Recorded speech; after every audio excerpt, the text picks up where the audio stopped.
If we do this kind of work for long enough, we are all going to have a day where we question if it's even worth it. I intentionally left these out of my worst deliveries ever video because frankly, each of the stories that you're about to hear are worthy of their own video, but I'm going to condense them down into one. What's going on, everybody? My name is Zach. I hope you are doing well. Before we get into the video, if you're new here, please do press that like and subscribe button. If you are kind enough to subscribe, let me know in the comment section below. Tell me your name and the market you drive in, and I'll be sure to thank you at the end of my next ride-along video. I was driving for dinner over this past winter. I was almost to my drop-off for an Uber Eats order when they decided to send me my next offer. If you drive for Uber Eats, you know that if you're in the middle of a delivery and they send you another offer, you don't see the map. You only see the payout and the intersection. The offer they sent me was for $9 and change going somewhere in Bellingham. When I saw it was for $9 and staying in my city, I decided to accept it. I got my first order dropped off, and then I headed to my next pickup, which was Chipotle. I scurried into Chipotle, and to my delight, my order was waiting for me on the shelf. After getting back to my car, I pressed start delivery. To my horror, I realized that this delivery was going to Sudden Valley. While this community does technically have a Bellingham address, it can take up to an hour round trip, as the community itself is extremely windy, the roads are narrow, and the speed limits are low. Not to mention, it is way out of the way of anything else. Saying that Sudden Valley is in Bellingham is about as sensical as a drug-sniffing turtle. This particular night, it was extremely foggy in this community. And as it is, there is hardly any light, as it's in a massive forest on the hill that has eyes. After navigating windy roads with steep ravines and no guardrails, my GPS finally told me I've reached the end of the line. Turns out, the end of the line was in the middle of the road, smack dab between two houses, neither of which I could find an address on. I finally managed to place a call to my customer, as the cell service there is also almost non-existent. Now, she was about as pleasant as a crocodile getting an enema. Now that I confirmed that I was, in fact, in the right place, the hike up the steepest driveway I have ever seen in my life commenced. About halfway up Mount Everest, a small electronic device fell out of my coat pocket. The back and the batteries went flying back down to base camp. I decided that since I've already pissed her off, I should just go ahead and deliver Mother Teresa's food before I called out a search party for my missing shit. This order was a leave it at the door, but she didn't have curtains, and I could see Mother Teresa glaring at me while sitting on her couch with the most epic resting bitch face I've ever seen in my life. She didn't smile, she didn't nod, she just stared at me for 2 or 3 seconds before turning her gaze back to her TV show. After hiking back down Mount Everest, I returned to my car, grabbed a flashlight, and found all but the back of my device. At this point, I was already fuming, so maybe I couldn't find the back.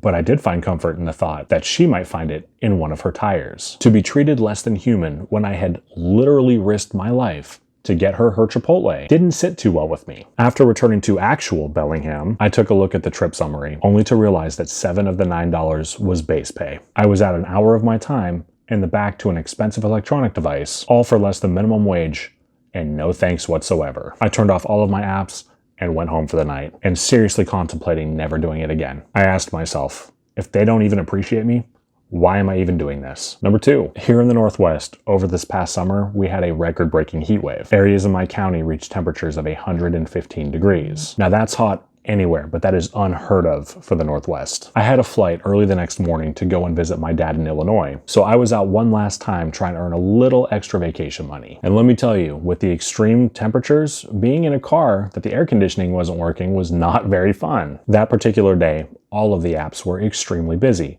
So I was extremely picky with the orders that I accepted. I decided to take a $25 order from a sushi place that was only going a few miles. I made my way to the restaurant, only to be greeted by a massive line of people waiting to be seated. After about 5 or 10 minutes, an employee finally came up and asked how they could help. I told her I was there for a Grubhub order. She asked me for the customer's name.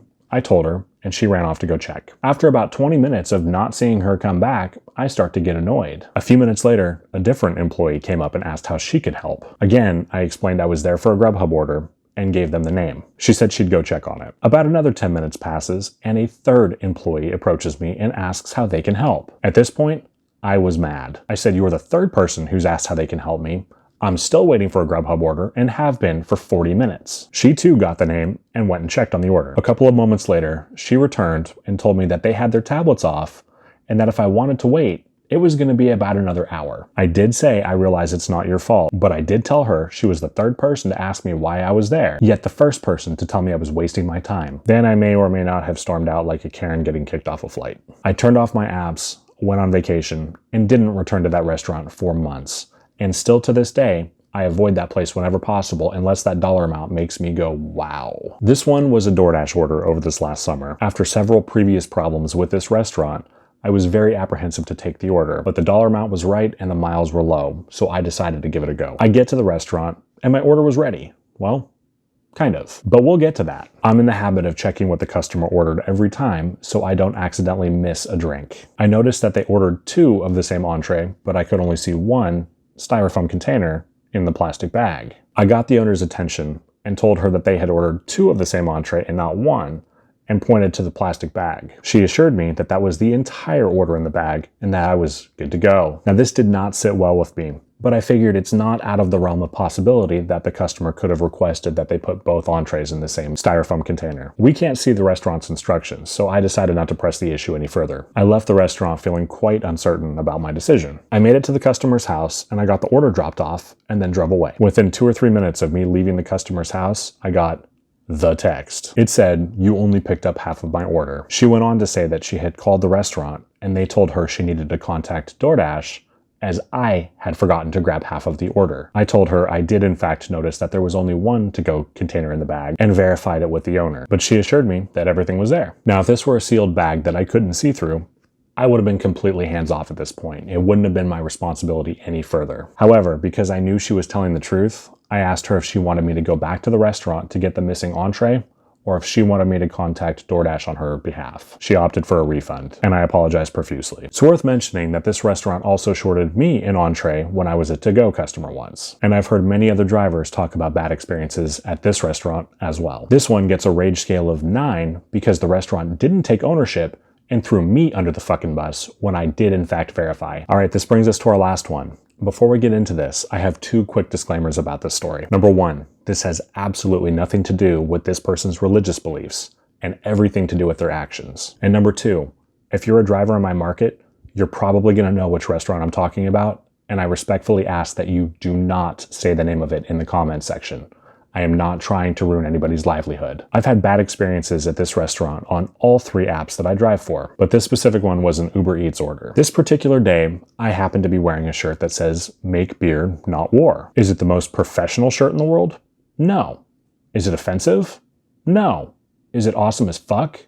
Yes. Again, without saying the name of the restaurant, when you walk through the door, you don't know if you're in a restaurant or a church. When you walk through the door, you're greeted with several Bibles on the table in front of you and a bunch of religious literature scattered throughout the restaurant. The owner knew I was a driver, made his way over to me, and asked who I was there to pick up for. I give him the customer's name, and before he responds, I can see his eyes slowly going down towards my shirt. I hear him read out loud, "Make beer, not war?" Then he proceeded to lecture me on how I needed to find Jesus. Mind you, in earshot of customers. This was despite him not knowing a damn thing about my religious beliefs. I would have had no problem with it if he had pulled me aside and quietly told me that my shirt wasn't very professional. But I'm a grown-ass man. You don't lecture me like a fucking child in front of customers eating your shitty food. I just looked at him and said, "Somebody else will be here for this order." I unassigned the order, walked out, and never went back. Now, all of these deliveries were enough to make me immediately sign out of my apps, and a couple of them made me take several days off following the incidents. I want you to think of your worst delivery ever,